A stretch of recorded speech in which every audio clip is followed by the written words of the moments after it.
What's up, everybody? It's the Roundtable Sports Podcast. My name is Taylor McLean, coming to you after an exciting weekend of NFL playoff football, and we're getting to our second game of the week. The Dallas Cowboys win over the Tampa Bay Buccaneers. Real quick, let's give a shout out to the sponsor, Evergreen Power Solutions. They're a concierge power company for our Texas listeners only. You give them a call, they go in there, take a look at your current power situation or what you have available to you in your area, get you the lowest rate possible at that time. And then if you're like me and you don't go in and check on these things, as time goes on, they'll go back in there, renegotiate for you, and either get you a lower rate or keep your rate the same. That way you don't have to take part in higher energy prices, or you're getting a lower rate one way or the other. You're getting some help there. Give them a call, 888-886-6586. Use prompt number 2 and let them know that the Roundtable Sports Podcast sent you. Now let's get on to the Cowboys win over the Buccaneers. I think a lot of Cowboys fans, especially anybody who's followed the team in the last 30 years or so, had some mixed feelings and some troubled emotions when it was leading up to this game versus Tom Brady. And having never beaten him before was one thing, but then you talk about the streak with the playoff games. Going into this game, they had lost 8 straight playoff games on the road, and they hadn't won since the NFC Championship game in San Francisco in 1991. And then throw in the fact that I was 10 the last time that we won, and it felt like the winning would last forever. And then it's been that long since we've been able to win a road playoff game or do anything really significant in the playoffs. And then throw in the fact that it's Tom Brady and he's capable of turning on the juice at any given time. And you've got a mix of events that has Cowboys fans really worried going into the game and maybe mistrusting what they had seen all season. In my heart of hearts, I knew that the Cowboys were the better team and that they should win the game.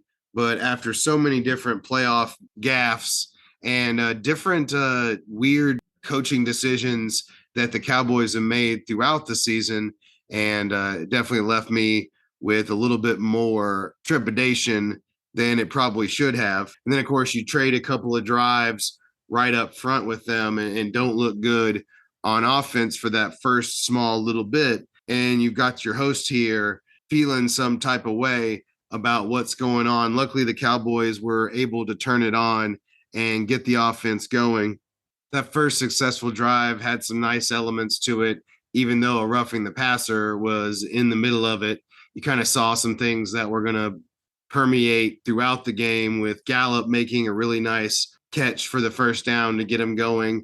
And then also the Tony Pollard run that got him down there. And then, of course, they lose Dalton Schultz in the mix and get the touchdown. Throw in that drive and then throw in Dak finishing off the second touchdown drive with a naked bootleg that was really beautiful.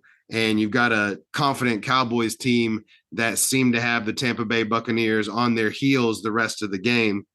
I have to give credit to Kellen Moore and the way that they ran the offense today. He did a really good job of mixing up the plays, throwing on first down, running play action, and giving the Tampa Bay Buccaneers a lot to look at. And it led to a good amount of confusion on their side of the ball that the Cowboys were able to take advantage of.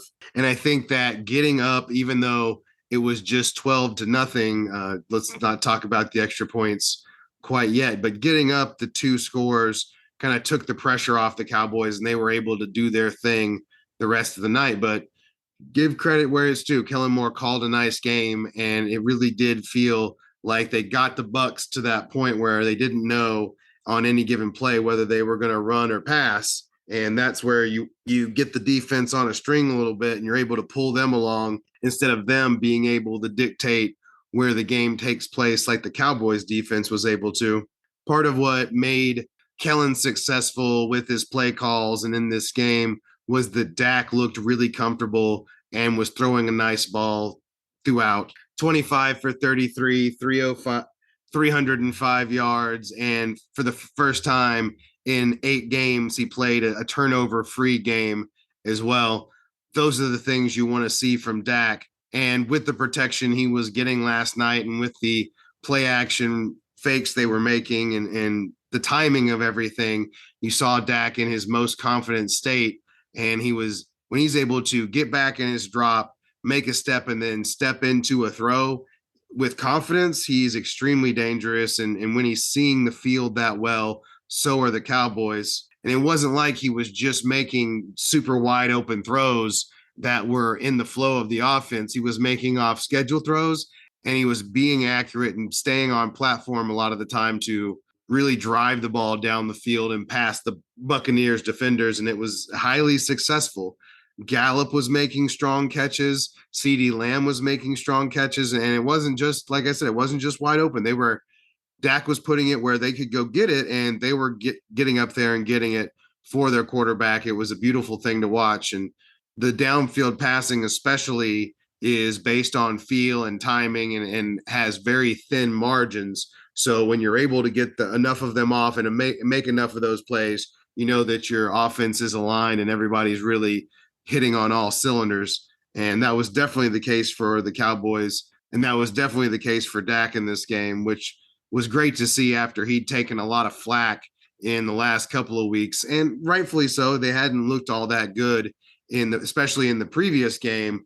But then again, you have to take into account that the Cowboys decided not to really show anybody anything in that last week, running very little play action compared to what they did tonight and all season, as well as the motion that was also prevalent throughout the game plan. So it was a little bit of a mislead to base Dak's actual ability to perform and Madden rating, if you will, on those last couple of weeks when the Cowboys were doing a lot of coasting at that time.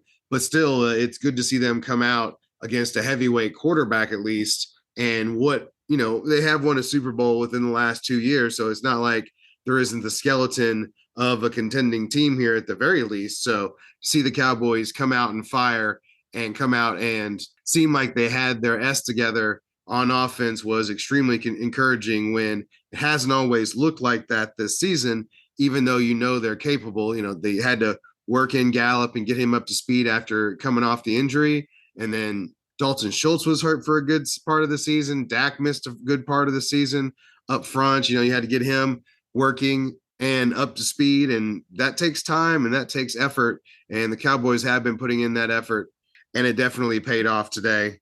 The other thing about Dak that was different in this game that you can't overlook, that he increased his willingness to take the ball and run with it himself. I knew when I saw the first run where he kind of mixed it up a little bit to just get like 3 or 4 yards instead of going down for the sack, I knew that was a good sign when I saw it.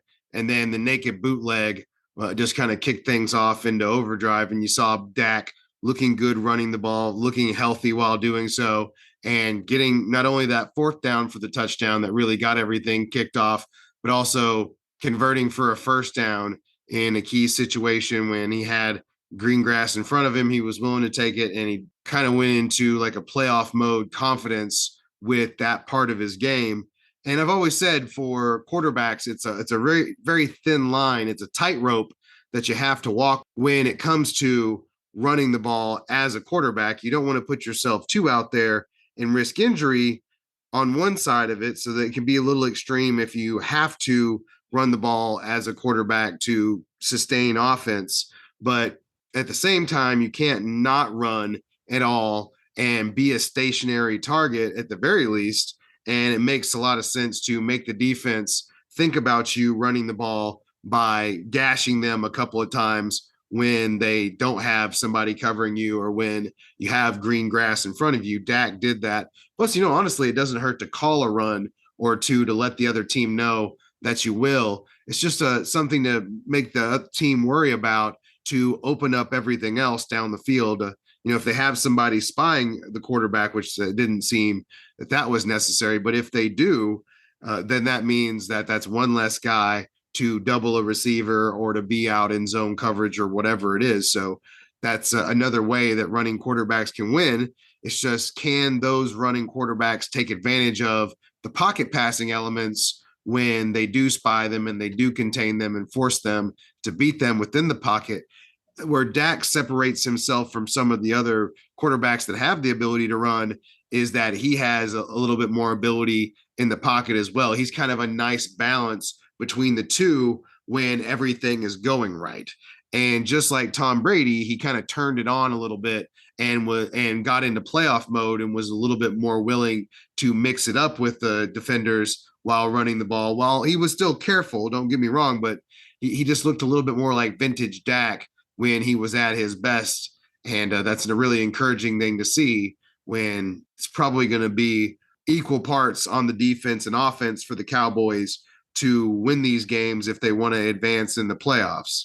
Before we get to said defense, who also looked rejuvenated in this game as well, I did want to talk a little bit about the offensive line. They did a really good job of working against the what should be a pretty good front for the Tampa Bay Buccaneers. It's not ideal that Vita Vea leads them in sacks. They lost Shaq Barrett and didn't re-sign Jason Pierre-Paul from last year. So that took a little cream off the coffee as far as their edge rushing goes, but they're still formidable with the next guys up that they have.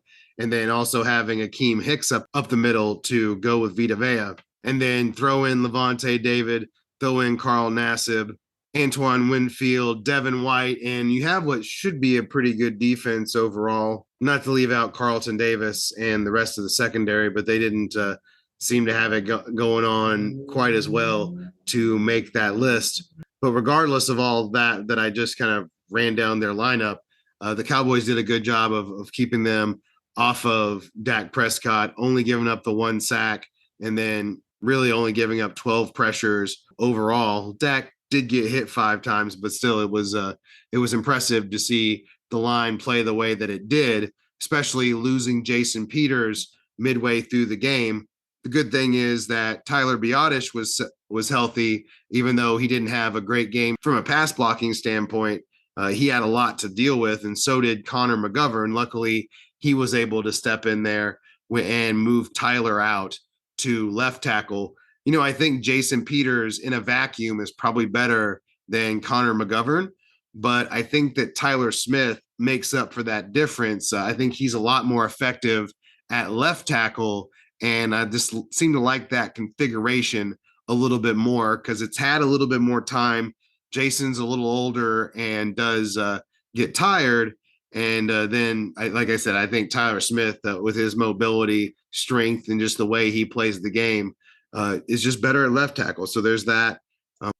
Peters hurt his hip, and he is 40 years old, so he might need a couple of weeks to get everything under control. We'll see. They haven't really come out and said quite yet, but it does seem to be a multi-week thing, which at this point in the playoffs, you don't handle your business, there won't be multiple weeks. So Cowboys did earn that in this game, so there will be for them for one more week at the very least, but nothing is a given, and it's hard to see Peters coming back at his age and with what happened. But good thing is I like Connor and I like Tyler where they're at, as long as Biadasz is there and we don't have to worry about whoever the next person is, because that does make us a little thin. We're kind of on our last guy, even though McGovern and Tyler Biadasz are just kind of guys. We don't want to really deal with the next string of personnel when it comes to the offensive line. That would be really, really bad. You know, this win was a lot about the offense for the Cowboys, for sure, no doubt, but it's also about the defense as well. I said before the season that if the Dallas Cowboys were to do anything in this upcoming year, that Micah Parsons would have to build on top of his already great rookie season and become the next coming of Lawrence Taylor. And in the beginning of the season, I believed that to be true. He kind of slowed down a little bit towards the middle of the and end of the season. Seemed like he was kind of working through some stuff injury-wise and illness-wise, and got through it just fine and played, right? But he didn't seem like he was causing the same amount of havoc he had in the past. And while the numbers don't necessarily jump off the page as far as what he did, you could tell when you were watching the film that he was feeling good and that he was getting after it. the Cowboys were able to get a total of 24 pressures on Tom Brady. Micah had 6 of them. And for a lot of the other guys' pressures and for them getting in there, part of it was Micah flushing Tom to their side and getting him off point, which allows everybody else to eat. And it wasn't just a one-person show either. Dorrance Armstrong, Odigizua, hell, Leighton Vander Esch was mixing it up in there. So there was a lot going on. Hankins didn't have as great a game, but it was good to have his size back in there. And then, of course, DeMarcus Lawrence, who didn't seem to have as big an impact, but also had Tristan Wirfs to deal with most of the time. That I felt like Micah was coming off the left side and testing Donovan Smith more in this game because Wirfs is really, really, really good. And honestly, he should probably be their left tackle and is only their right tackle because I think it would throw Donovan Smith off too much to switch sides. He has enough problems as it is. He's okay, but he seems to have some problem with his hands, or there's just something lacking when it comes to his play overall. And even with getting Jensen back, they were still vulnerable up the middle as well. So the Cowboys did a great job of taking advantage of that. They haven't been great at their second cornerback position since losing Anthony Barr. Getting Xavier Rhodes in there for some snaps certainly kind of made things look a little different. He wasn't just great or anything, but he does at least know where to be. And that had been an issue for the Cowboys with Kelvin Joseph, aka Boss Man Fat.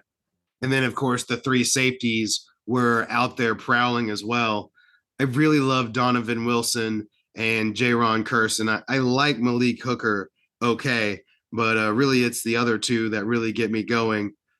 And Malik allows both of them to be out there with a 3rd safety out there who is competent and makes tackles too. So those 3 guys are a big part of what makes the Cowboys defense work, as well as Leighton and Anthony Barr playing well on the second level. It's been a group effort, and they were certainly able to get Brady off his mark and tee up off of him. You know, having Brady be so stationary in the pocket was a big part of it, and they were able to tee up and really penetrate, whether it was run or pass, and then, you know, deal with whatever was happening with the play afterwards, because they knew that Brady couldn't beat them down the field with his legs when he squirted out of the side or anything like your Jalen Hurts and whatnot can. You have to be a little bit more disciplined and a little bit more run lane and rush lane cognizant when you're playing someone like that versus someone like Tom Brady, who you kind of have a pretty good idea that he's going to be within this certain 5-yard radius at any given time, and you just have to rush towards that.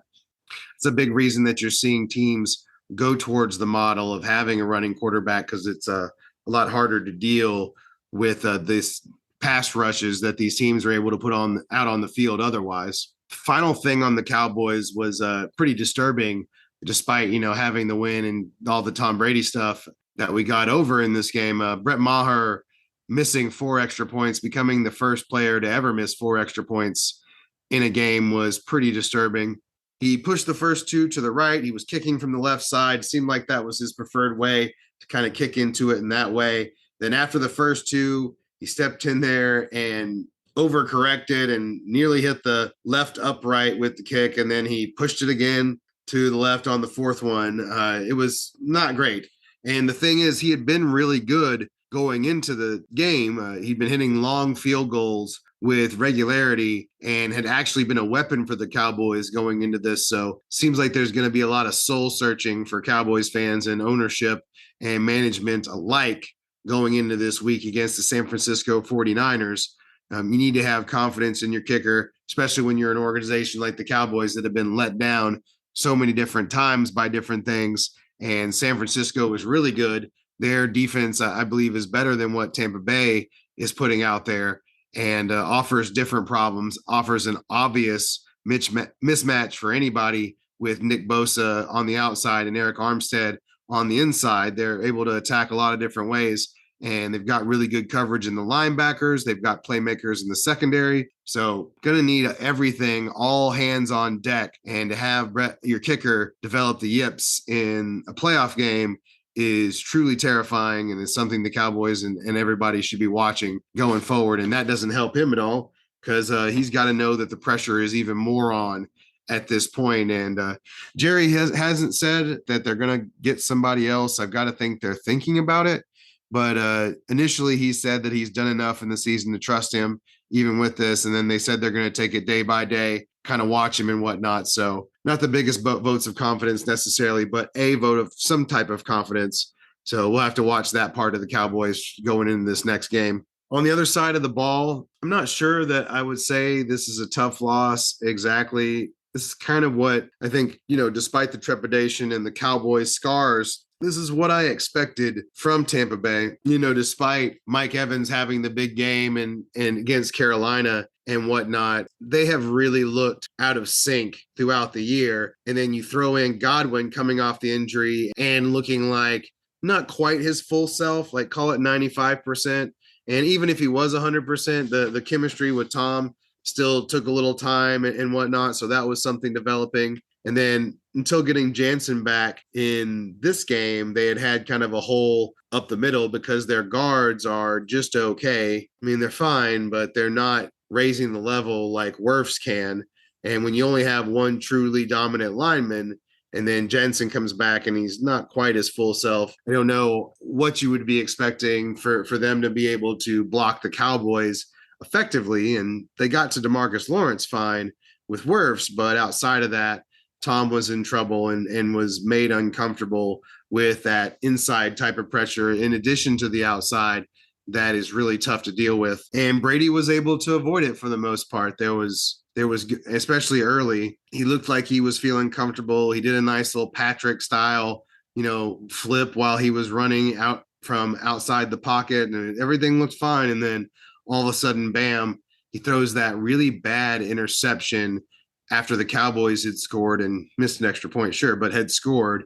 And then they went down and scored again. That was a really big turning point in the game, and a very uncharacteristic pass from what we've seen from Tom Brady. To be frank, it was a pass that I would see Jameis make back when he was a Tampa Bay Buccaneer. Funny enough, Tom Brady not only broke his own completion records this year, but he also became the all-time touchdown leader for the Tampa Bay Buccaneers in this game. Kind of weird stats that kind of sum up this year in a perfect way. There were bright spots, and Tom Brady's still the GOAT and everything, and raised this team to whatever level it was possible. But I think this team has had it. And I also don't think that Tom Brady is going to be back next year. We know for a fact that Byron Leftwich is not going to be back. And let me say that I think that his play calling and the way that he schemed everything was a big part of the non-success of the Tampa Bay Buccaneers this season. So to see him be gone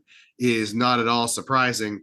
I think that him and Brady were pretty tight, though. So that's another thing kind of leading me to say that Tom Brady's probably not going to be back next year. If you listen to his press conferences, it definitely sounded like a bye to the organization, to everybody around. Kind of he had that tone where he's either going to retire, he's going to be with another organization next year. Not great for your Tampa Bay dynasty players in fantasy, obviously, but it seems like they're also ready to pivot and try and figure out what their next step is at this point too. They did keep Todd Bowles, which is a part of why I think they'll try and reset next year. I don't know what quarterback they would bring in if it is Tom Brady that leaves and whatnot. Hopefully they don't take the Derek Carr route or a retread like that and try to win now. You kind of need to reset after a Super Bowl if you're not going to be able to compete. You've got a lot of contracts on the books. You made deals to try and push yourself into position to win, and you got a Super Bowl, which means you never have to say sorry about any of the moves you made to get to that Super Bowl. But at some point you do have to kind of reset things and get things right for your future. And if Tom's going to leave, then leaving in Todd Bowles makes a lot of sense. Let him kind of coach out this year where you tank a little bit, you get everything kind of moving in the right direction. Maybe you trade a couple of your veterans in the offseason that are kind of long in the tooth, get your draft compensation right, and try to get everything moving in the right direction again, because we've kind of been going backwards with Tom Brady to this point, and he can still win. He still has fastball. He just has to have a good line in front of him that's able to protect him and weapons to throw to. He's not going to uplift the team quite the way that he could in his prime, but that's not surprising at all. But I also don't think that I would be surprised either way if he retired or came back, because like I said, I don't think that the physical tools have left him necessarily. He still has the know-how. He just has to have the want to. He didn't have that want to anymore when it came to this Tampa Bay situation. He wanted to leave beforehand, and then the way things unfolded with the scheme, with the personnel and everything, he just didn't seem to have it in the end either. And that was a big part of why they didn't play as well in the regular season, because he wasn't standing in there and taking as many hits or showing a willingness to stand in there and take those hits to create extra time to make big plays. That happens when quarterbacks get older. And like Big Ben, he was getting rid of the ball so quickly, and it used to be a situation where he could afford to hold on to the ball a bit because it was so hard to bring him down, and he was willing to take those hits. And when you lose that ability or you lose that want to, that's a big situation. And Brady, one of the things that scared me about him for this game for the Cowboys is that is a mental switch that you can sometimes flip, but it didn't seem like it got all the way flipped today, despite him hanging in there for sure. They just didn't have the powers to overwhelm the Cowboys and what they were bringing, especially not without Shaquille Barrett and the edge rush not getting to Dak. That with Dak being comfortable and throwing off his back foot and in rhythm and everything, that's tough. And when the Buccaneers aren't able to create that same rhythm with the running game, with the short passing game, because it's all out of sync and it doesn't seem like anybody's really got that same chemistry they used to have, then it's a problem. And, they talk about Mike, he had 1,000 yards this season again. He was not good this season. Mike Evans had one big game, maybe two, and had moments, but 3 of those 6 touchdowns came in one game, and might have won some people some fantasy championships, but I don't know how many made it there with his lackluster play before that. So, and to be clear, I love Mike Evans. I do. He's been great, and he's a preeminent guy when it comes to going up and get it. And he's what made those Texas A&M teams good, not Johnny Manziel. Johnny was good, but Mike was the great one in that equation. And it was unfortunate to see the way things were going. They run a lot of option routes, and it seemed like they just weren't seeing things the same way a lot of time, and it affected the game. And I keep saying the deep passing game, the margins are razor thin. So if you're off by any measure, it's going to be a problem, and it was a big problem for Tampa Bay. And now they have the problem of where is Tom Brady going forward, and could be the Raiders, could be a number of teams he's kind of flirted with. Maybe the 49ers have found their guy in Brock Purdy, but I mean, could you turn down Tom Brady? Miami's flirted with them. Tua's had concussions, although they've said that Tua is going to come back and should be fine. That's not always a one-to-one situation between the doctors saying it and everything being true either. So I don't know. A lot up in the air for the Buccaneers, unfortunately. And we're just going to have some offseason time to see how it plays out and what they're going to look like, because I don't think that Kyle Trask is the option that is going to uplift this team, even though they have some young stuff. And I don't think that the GM is bad necessarily. So maybe they give him another chance to pick the coach and restart this situation. And I do have one idea for him to end the pod here. Bring back Jameis Winston. Talk about the ultimate tank move that, gives your fans the feels that maybe he's figured some things out while he's in New Orleans. He hasn't, but why not? And then let's raise some blood pressure again. Let's get Jameis out there throwing it 15 yards down the field all the time, not 100% sure where it's going, but raising some pulses and hitting Mike Evans deep, getting those garbage time yards and leading me to a fantasy championship. All of those things have happened, and he's still the interception leader for a season. So why not try and redeem yourself from that season? It's crazy and it's not going to happen, but I think it'd be a lot of fun. And that's how wide open everything is for the Bucs, especially if Tom Brady leaves. If they don't, you know what? they can try and retrofit this again. They still have some of the weapons around him, but it was just kind of a lack of continuity when it came to the whole thing. And it just never, Julio and Russell Gage and Brait, just all never came together. Otten's fine, but none of them are Gronk, and that was a big part of what held the offense together and gave them an advantage in the running game, and he couldn't come back. So not just to make every excuse in the world for the Buccaneers, but there are big time reasons they lost this game, and we just laid them out for you. If you've gotten to this point and haven't done so, download the podcast. Let me know that you're here and listening. Downloads are the big thing for a lot of the platforms. Likes and subscribes are also nice if you're listening on YouTube. So definitely throw that my way if you're a supporter. Look for more videos. I've already put out some, but there's going to be more throughout the week. So look forward to that, and have a great rest of your day.